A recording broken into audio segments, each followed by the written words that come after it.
Friends, welcome back to Mazhathulli creations. ഈ channel നിങ്ങൾ ആദ്യമായിട്ടാണ് കാണുന്നതെങ്കിൽ സബ്സ്ക്രൈബ് ചെയ്യാൻ മറക്കല്ലേ. അവാർഡ് ഫംഗ്ഷൻ എത്തിയിരിക്കുകയാണ് ഹരിയും നിത്യയും സുജാതയും ശരവണനും രഘുവും അമ്മാവനും കല്യാണിയും. എന്നാൽ പ്രതീക്ഷിക്കാതെ മറ്റൊരാളും കൂടി അവിടെ എത്തിയിരിക്കുന്നുണ്ട്. മറ്റാരുമല്ല, വീണ തന്നെ. വീണയെ കണ്ടതും അവർ ഞെട്ടലോടെ നിൽക്കുന്നു. വീണ വന്ന് കാര്യം പറയുന്നുണ്ട്. ഇന്നത്തെ അവാർഡ് ഞാനാണ് ആങ്കറിങ് ചെയ്യുന്നത്. ഹരിയേട്ടനെ കുറിച്ച് ചില കാര്യങ്ങളൊക്കെ ഞാൻ പറഞ്ഞു കൊടുക്കുന്നുണ്ട്. കുറവൊന്നും വരുത്താൻ പാടില്ലല്ലോ, എനിക്ക് അത്രയ്ക്ക് വിലപ്പെട്ട ആളല്ലേ. ഇത് പറയുമ്പോൾ എല്ലാവരും ദേഷ്യത്തോടെ വീണയെ നോക്കുന്നുണ്ട്. അപ്പോൾ ഞാനൊന്ന് റെഡി ആവട്ടെ എന്ന് പറഞ്ഞ് ഒന്ന് പുഞ്ചിരിക്കുകയാണ്. ഒരു കളിയാക്കൽ ചിരിക്കൽ തന്നെ അത്.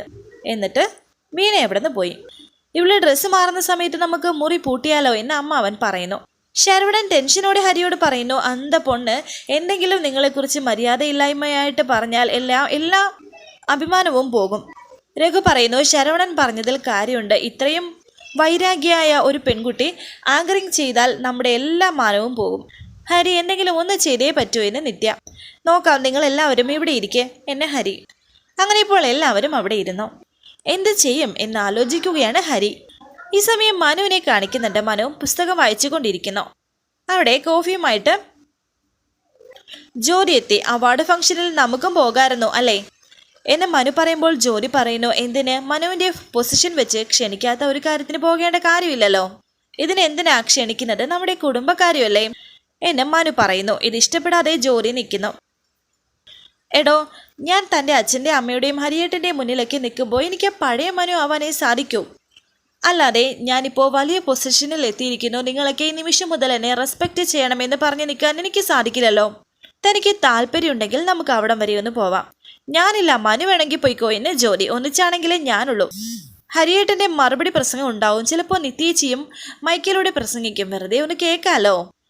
ഇത് കേട്ട് ജ്യോതി ദേഷ്യത്തോടെ പറയുന്നുണ്ട്, ഞാൻ എന്തായാലും ഇല്ല മനു, ഇതിൻ്റെ പേരിൽ മറ്റൊന്നും എന്നോട് തോന്നണ്ട എന്ന് പറഞ്ഞ് ജ്യോതി എഴുന്നേറ്റ് പോകാൻ തുടങ്ങുമ്പോൾ മനു പറയുന്നു, ഇരിക്കെവിടെ? വിവാഹം കഴിഞ്ഞ് ഭർത്താവിൻ്റെ വീട്ടിലേക്ക് പറിച്ചു നടപ്പെട്ടാലും അതുവരെ നിന്ന സ്വന്തം കുടുംബത്തോട് ചെറിയൊരു സ്നേഹമൊക്കെ ഉണ്ടാകാം. തനിക്കെന്തോ സംഭവിച്ചു. വീട്ടിലെ കാര്യം പറയുമ്പോൾ, വീട്ടുകാരെ കുറിച്ച് പറയുമ്പോൾ തനിക്കെന്തോ ഒരു അകലം പോലെ. തനിക്കെന്താ അങ്ങനെ? ജ്യോതി പറയുന്നു, നേരത്തെ മനു പറഞ്ഞല്ലോ പുതിയൊരു വീട്ടിലേക്ക് പറിച്ചു നടപ്പെട്ടു എന്ന്. അപ്പോൾ തന്നെ പഴയ ബന്ധം എങ്ങനെ വേണം, ആരോടൊക്കെ എങ്ങനെ പെരുമാറണം എന്നൊക്കെ തീരുമാനിക്കുന്നത് ഇവിടുത്തെ സാഹചര്യം കൂടിയല്ലേ. അങ്ങനെയുള്ള സംശയം വല്ലതും മനുവിന് തോന്നുന്നുണ്ടെങ്കിൽ മനുവിൻ്റെ അമ്മയോട് ചോദിച്ചു നോക്കിയാൽ മതി, അതാണ് എളുപ്പം. എനിക്ക് മനസ്സിലായില്ല, അമ്മയ്ക്ക് ഇതിൽ എന്താ റോളെന്ന് മനു ചോദിക്കുന്നു. അമ്മയ്ക്ക് കുടുംബത്തിലുള്ള റോൾ എന്താണെന്ന് അറിയാലോ. അമ്മ പറയുന്നത് ഞാൻ കേട്ടേ പറ്റൂ. അത് ഇനിയിപ്പോൾ എന്തായാലും നമുക്ക് സമാധാനത്തോടെ ജീവിക്കണ്ടേ എന്ന് പറഞ്ഞ് ജ്യോതി അവിടെ നിന്ന് പോയി. അപ്പോൾ അമ്മയാണോ ഈ മാറ്റത്തിന് കാരണം? അമ്മയും മോളും തമ്മിൽ എന്തോ പ്രശ്നമുണ്ട് എന്നൊക്കെ മനു ഓർക്കുന്നുണ്ട്. പിന്നീട് കാണിക്കുന്നത് ഹരി ഉല്ലാസിനോട് കാര്യം പറയുന്നു. അവൾ വന്നിരിക്കുന്നത് കരുതിക്കൂട്ടിയാണ്. അതിൻ്റെ സൂചന അവൾ എനിക്ക് തരികയും ചെയ്തു. ഉല്ലാസ് സാറ് ഒന്ന് സൂചിപ്പിച്ചിരുന്നെങ്കിൽ ഞാൻ ഈ ഫംഗ്ഷൻ പോലും ഇല്ലാതാക്കുമായിരുന്നേനെ. ഇത് കേട്ട് ഉല്ലാസ് പറയുന്നു, ഞാൻ പറഞ്ഞില്ലേ, സംഘാടകർ മറ്റൊരു കൂട്ടരാണ്. അവർക്ക് നിങ്ങൾ തമ്മിലുള്ള ബന്ധം അറിയില്ലല്ലോ. ഏറെ അഭിമാനിക്കുന്ന നിമിഷത്തിന് വേണ്ടിയിട്ടാണ് ഞങ്ങൾ ഇതൊക്കെ വന്നിരിക്കുന്നത്. പക്ഷേ ഇവിടെ ഇപ്പോൾ സംഭവിക്കാൻ പോകുന്നത് മറിച്ചാണ്. ഉല്ലാസ് സാറേ, എനിക്ക് എൻ്റെ കുടുംബത്തെ നാണം കെടുത്താൻ വയ്യ എന്നൊക്കെ ഹരി. താനിങ്ങനെ ടെൻഷനാകാതെ നമുക്ക് എന്തെങ്കിലും മാർഗം നോക്കാം എന്ന് ഉല്ലാസ്. നോക്കണം, പക മാത്രമാണ് അവളുടെ മനസ്സിൽ. അത് തീർക്കാനുള്ള ഒരവസരവും അവൾ കളയില്ല. ഈ കാര്യത്തിൽ ഉല്ലാസ് സാറ് ഇനിയൊന്ന് ഹെൽപ്പ് ചെയ്തേ പറ്റും. എന്തായാലും എനിക്ക് ഏറ്റവും പ്രധാനപ്പെട്ടത് താനാണ്. തനിക്ക് കോട്ടമുണ്ടാകുന്ന ഒരു കാര്യവും ഞാൻ ചെയ്യില്ല. അതിന് ഞാൻ തനിക്ക് ഉറപ്പ് തരാം എന്നൊക്കെ ഉല്ലാസ് ഉറപ്പ് കൊടുക്കുന്നു. നമ്മൾ തമ്മിൽ കുറച്ചേ സംസാരിച്ചിട്ടുള്ളൂ. തൻ്റെ ക്യാരക്ടർ എനിക്കറിയാം, തനിക്കൊരിക്കലും ദോഷം വരില്ല എന്നൊക്കെ ഉല്ലാസ്. പിന്നീട് കാണിക്കുന്നത് വീണ ഫോണിലൂടെ സംസാരിക്കുന്നു. ഈ ഫംഗ്ഷൻ ഇപ്പോൾ എൻ്റെ കയ്യിലാണ്. ഞാൻ പറയുന്നത് മുഴുവനും സോഷ്യൽ മീഡിയയിൽ ഉണ്ടാകണം. ഇതെല്ലാം ഉല്ലാസ് കേൾക്കുന്നു. ഞാൻ തീരുമാനിക്കുന്നത് ഇവിടെ നടക്കൂ എന്നൊക്കെ വീണ പറയുന്നു. ഇതെല്ലാം ഉല്ലാസ് കേട്ടോ. ഉല്ലാസ് ഒന്നും മൊളി. പെട്ടെന്ന് എഴുന്നേൽക്കുകയാണ് വീണ. എന്താണെന്ന് വീണ ചോദിക്കുന്നു. വീണ ഇപ്പോൾ സംസാരിച്ചത് ആരോടാണെന്ന് ഉല്ലാസ് ചോദിക്കുന്നു. വീണയെ ആങ്കറായിട്ട് വിളിക്കുമ്പോൾ വീണയും ഹരിയും തമ്മിലുള്ള ബന്ധം ഇവർക്ക് അറിയില്ലായിരുന്നു. ഇത് കേട്ട് വീണ പറയുന്നു, അതിനെന്താ, ഇതെൻ്റെ പ്രൊഫഷനല്ലേ. വീണ പറയേണ്ട കാര്യങ്ങൾ വളരെ വ്യക്തമായിട്ട് ഞങ്ങൾ ഇതിൽ എഴുതിയിട്ടുണ്ട്. ഇത് മാത്രമേ പറയേണ്ടതുള്ളൂ എന്ന് ഉല്ലാസ് പറയുമ്പോൾ വീണ പറയുന്നു, അതെങ്ങനെ പറ്റും? അങ്ങനെയാണെങ്കിൽ പിന്നെ എൻ്റെ ആവശ്യമില്ലല്ലോ. സ്റ്റേജ് എങ്ങനെ കൈകാര്യം ചെയ്യണമെന്ന് എനിക്കറിയാം. വീണ ഉദ്ദേശിക്കുന്ന രീതിയിൽ ഇവിടെ കൈകാര്യം ചെയ്യാൻ സാധിക്കില്ലെന്നാണ് ഞാൻ പറഞ്ഞത്. ഇവിടെ എഴുതി തന്നത് വായിക്കാൻ വേണ്ടി മാത്രമാണെങ്കിൽ സ്റ്റേജിലേക്ക് കയറാം, അല്ലെങ്കിൽ വീണയ്ക്ക് പോകാം. ഇത് കേട്ട് വീണ പറയുന്നു, നിങ്ങൾ എന്തൊക്കെയായി പറയുന്നത്? കാര്യങ്ങൾ എന്താ പറഞ്ഞത്? അയാൾ ഹരിയാണോ പറഞ്ഞിരിക്കുന്നത്? ഹരി ഞങ്ങളോടൊന്നും പറഞ്ഞില്ല.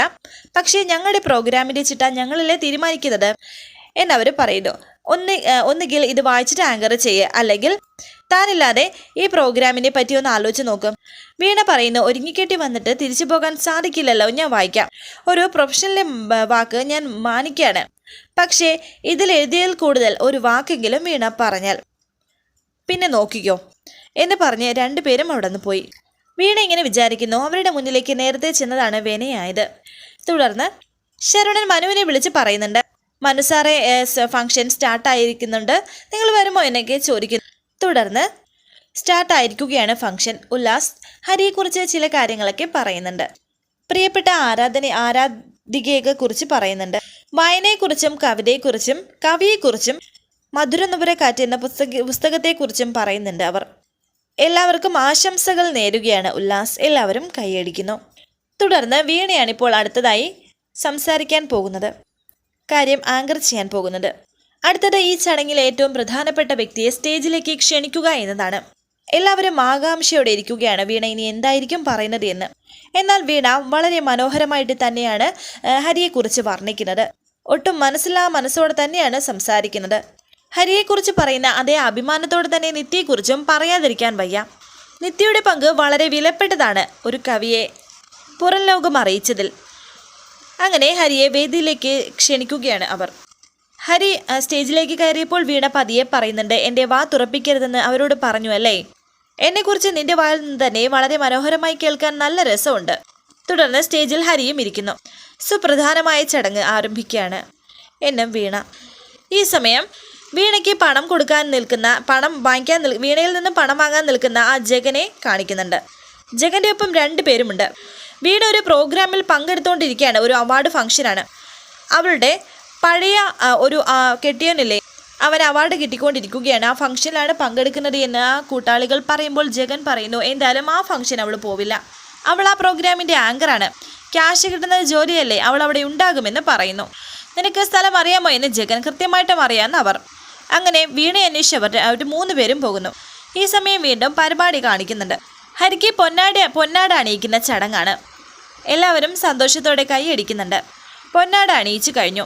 ഒപ്പം ഒരു ട്രോഫിയും. നിത്യയുടെയും ഹരിയുടെയും സന്തോഷം കണ്ട് സഹിക്കാൻ കഴിയാതെ നിൽക്കുകയാണ് വീണ. ഇനി നമ്മുടെ പ്രിയപ്പെട്ട കവി ഹരിയുടെ മറുപടി പ്രസംഗമാണ്, നമുക്ക് അതിനെ ചെവി കോർക്കാമെന്ന് വീണ ഹരിയെ സ്റ്റേജിലേക്ക് ക്ഷണിച്ചു. ഹരി ആദ്യം തന്നെ വീണയെ ഒന്ന് നോക്കി, എന്നിട്ട് സംസാരിക്കാൻ തുടങ്ങുന്നു. ഹരി മനോഹരമായി സംസാരിക്കുന്നുണ്ട്. കുറച്ച് കാര്യങ്ങളൊക്കെ പറഞ്ഞതിന് ശേഷം നിത്യയെക്കുറിച്ച് പറയുന്നു. കാലങ്ങൾക്ക് മുന്നേ തുടങ്ങിയ സൗഹൃദമാണ് ഞങ്ങളുടേത്. പരസ്പരം കാണുമോ എന്നുള്ള പ്രതീക്ഷ പോലുമില്ലാതെ സന്തോഷവും സങ്കടവും ഒക്കെ പങ്കുവച്ച ഒരു പുസ്തകം.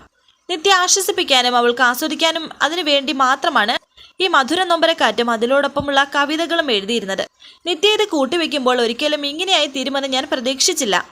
എനിക്ക് കിട്ടിയ ഈ ഉപഹാരം പ്രിയപ്പെട്ട എൻ്റെ ചങ്ങാതി നിത്യയ്ക്ക് ഞാൻ സമർപ്പിക്കുകയാണെന്നും ഹരി പറയുന്നു. വളരെ സന്തോഷത്തോടെ ഇരിക്കുകയാണ് നിത്യ.